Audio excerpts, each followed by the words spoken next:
Nakalabas ngayon si Inday. Ayan.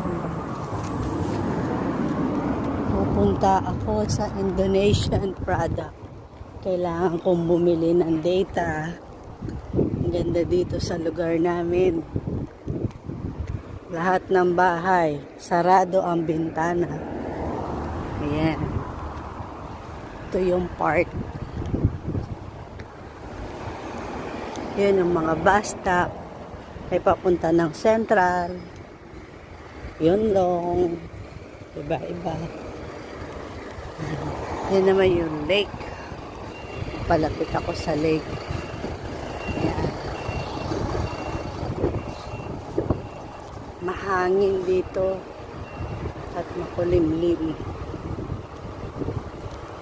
Padating na kasi yung winter.